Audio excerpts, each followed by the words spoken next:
अस्सलाम वालेकुम dear students, उम्मीद है आप सब खैरियत से हैं।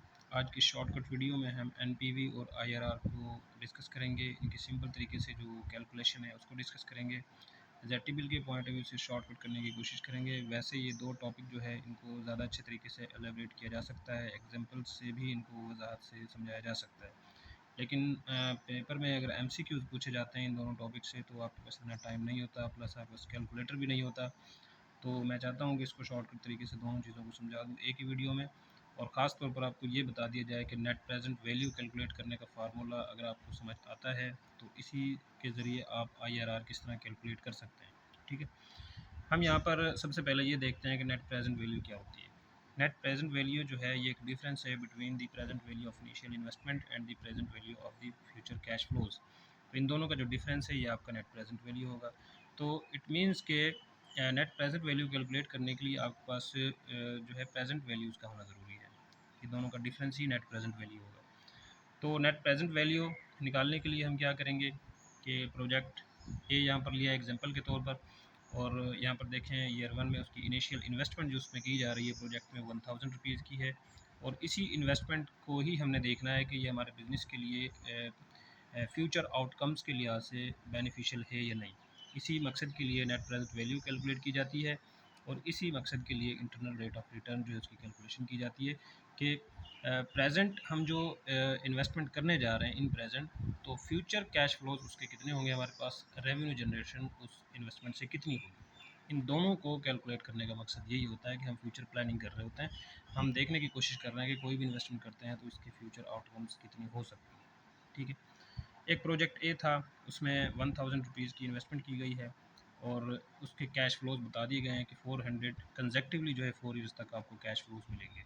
आपको जो क्वेश्चन पूछा जाएगा पेपर में उसमें भी यही कुछ गिवन होगा कि इनिशियल इन्वेस्टमेंट आपको बता दी जाएगी, और आपको फ्यूचर कैश फ्लोज बता दिए जाएंगे, प्लस आपको डिस्काउंट रेट बताया जाएगा। डिस्काउंट रेट को weighted average cost of capital भी बोलता है। Weighted average cost of capital क्या होता है, ये एक ऐसा रेट है जो आपकी कैपिटल की टोटल कॉस्ट को जो है वो ज़ाहिर करता है, और आपका जो प्रॉफिट है वो weighted average cost of capital से थोड़ा ज़्यादा होना चाहिए, तभी आपकी कॉस्ट कवर होगी और आपको प्रॉफिट भी गेन होगा। एनपीवी हम कैलकुलेट करते हैं, उसके लिए present value formula NPV calculate करने का, प्रेजेंट वैल्यू कैलकुलेट करने का हमारे पास ये है कि इन्वेस्टमेंट कैश फ्लोज जो हैं आपके वो ऊपर होंगे, डिवाइड इनको करेंगे 1 plus discount rate raise to power n number of years. ठीक है, तो फ्यूचर जो कैश फ्लोज हैं इनको ऊपर रखेंगे। फॉर एग्जांपल ईयर वन में 400 था, ईयर ज़ीरो में जो है वो तो इनिशियल इन्वेस्टमेंट आपकी यही रहेगी एंड तक। ईयर वन में 400 था, 400 को यहाँ पर डिवाइड किया जा रहा है 1.2 से। ये मैं आपको समझा देता हूँ। 1 plus discount rate, it means कि डिस्काउंट रेट 20% है, और 20% को आप 0.2 लिख सकते हैं। ठीक है, तो 0.2 1 plus 0.2 it means 1.2 raise to power number of years, और नंबर ऑफ़ ईयर्स का मतलब 1 है, तो 1 से रेज करेंगे तो 1.2 ही रहेगा ये। सेकेंड ईयर में क्या करेंगे, 400 divided by raise to power 2 होगा तो इसको 2 दफ़ा मल्टीप्लाई कर देंगे, रेज टू पावर 3 होगा तो 3 दफ़ा मल्टीप्लाई कर देंगे, रेज टू पावर 4 होगा तो 4 दफ़ा मल्टीप्लाई इसको कर देंगे 4 टाइम्स। ठीक है, मज़ीद इनको सिंप्लीफाई करते हैं। ये मैं आपको बता दूं कि मैंने इसको ब्रैकेट में क्यों लिखा है। ये अकाउंटेंसी का रूल है कि जिस चीज़ को, जिस फिगर को ब्रैकेट में लिखा जाता है वो माइनस करनी होती है। ठीक है, तो नेगेटिव फिगर होती है, और फार्मूला के अकॉर्डिंग जो है आपकी फ्यूचर कैश फ्लोज की जो प्रेजेंट वैल्यू है इसमें से आपने इनिशियल इन्वेस्टमेंट की प्रेजेंट वैल्यू को माइनस करना है।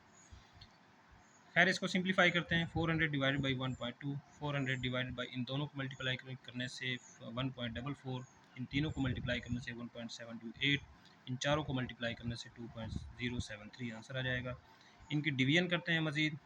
400 divide by 1.2 333, 400 divide by 1.44 278, 400 divide by 1.728 ये 231, इसी तरह 400 डिवाइडेड बाई 2.073 ये आंसर आएगा 193।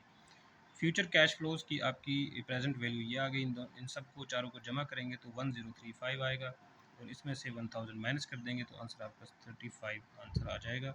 ये आपकी टोटल नेट प्रेजेंट वैल्यू है। ये आपकी प्लस में है, इट मीन्स कि आपका डिस्काउंट रेट 20% अगर है तो इन्वेस्टमेंट आपके फ्यूचर बेनिफिट्स के हिसाब से इन्वेस्टमेंट आपकी बिल्कुल ठीक है, सही है। तो अब हम इसी नेट प्रेजेंट वैल्यू के फार्मूले को यूज़ करते हुए इंटरनल रेट ऑफ रिटर्न, इसी इन्वेस्टमेंट का हम जो है कैलकुलेट करने की कोशिश करते हैं। तो उसमें जो है ये देखें, सबसे पहले मैं आपको ये बता दूं कि जो इंटरनल रेट ऑफ रिटर्न है, ये एक ऐसा रेट है जिस पर नेट प्रेजेंट वैल्यू उस इन्वेस्टमेंट की ज़ीरो तक चली जाती है, ठीक है। जहाँ पर नेट प्रेजेंट वैल्यू ज़ीरो होगी वही रेट जो है आपका इंटरनल रेट ऑफ रिटर्न होगा, ठीक है। तो जहाँ पर एन हमारी कितनी निकली है 35, इट मीन्स के 20% से डिस्काउंट रेट से आपकी नेट प्रेजेंट वैल्यू 35 है। तो डिस्काउंट रेट बढ़ाएंगे तो आपकी नेट प्रेजेंट वैल्यू जो है वो रिड्यूस होगी। तो इट मीन्स कि इसको मकसद ही हमने ज़ीरो तक लेके आना है, तो इसको रिड्यूस करने के लिए डिस्काउंट रेट बढ़ा देंगे। तो डिस्काउंट रेट फॉर एग्जांपल मैंने यहाँ पे कर दिया 24% डिस्काउंट रेट करने से, इसी कैलकुलेशन को मैंने यहाँ से नीचे उतारा है, इसी कैलकुलेशन को फर्दर यहाँ से हम डिवीजन करते हैं, इसकी सिंप्लीफिकेशन करते हैं। ये सारी कैलकुलेशन यहाँ से यहाँ तक की गई है 20% से। तो ये कैलकुलेशन की गई है बिल्कुल उसी फार्मूले से। अगर ये आपको यहाँ तक ये चीज़ समझ आ गई है कि ये मैंने किस तरह कैलकुलेट किया है, तो ये भी आपको 24% से कैलकुलेट ये कर सकते हैं। तो 24% से कैलकुलेट करने से जो फिगर्स आएंगी आपके पास, पहली 322, दूसरी 260, तीसरी 210 और चौथी यहाँ पर 169 आएगी।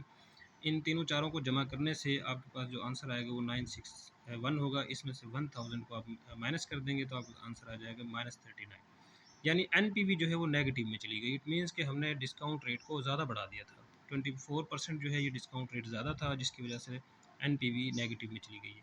अब इसको मज़ीद जो है ज़ीरो तक लाने के लिए हम क्या करेंगे कि डिस्काउंट रेट को 24% से रिड्यूस करेंगे। यानी इसको फॉर एग्जांपल हम 22% से करते हैं सिंप्लीफाई।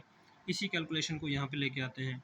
तो 22% से यही फार्मूला फिट करने के बाद हमारे पास जो फिगर्स आती हैं वो पहले ईयर में 328, दूसरे में 269, तीसरे में 220 और चौथे में 181। इन तीनों चारों को फिगर्स को प्लस करने से हमारे पास आंसर आता है 998, 998। इसमें से आप 1000 को माइनस करते हैं तो आप जो आंसर है वो आएगा -2। अब -2 का मतलब ये है कि नियरली इक्वल टू ज़ीरो। तो 22% जो है nearly equal to IRR, but not exactly.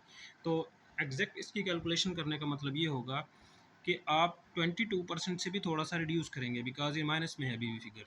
तो अगर आपके पास क्वेश्चन में जो MCQs है वो गिवन हो 21 पॉइंट समथिंग, मैंने यहाँ पर पॉइंट समथिंग लिखा है, 21 पॉइंट समथिंग अगर आपके पास कोई भी ऑप्शन हो तो आप उसको क्लिक कर देंगे, बिकॉज मेरे हिसाब से इसका इंटरनल रेट ऑफ रिटर्न जो है इस फिगर का, इसके इन्वेस्टमेंट का, वो 21 पॉइंट समथिंग होगा, ठीक है। इस तरह आप आइडिया लगाकर शॉर्ट टाइम में इस तरह की कैलकुलेशंस कर सकते हैं। उम्मीद है आपको ये चीज़ें समझ आ गई होंगी। अगर इनमें किसी किस्म का कोई इशू है तो आप जो है मुझसे कमेंट सेक्शन में पूछ सकते हैं। Thank you.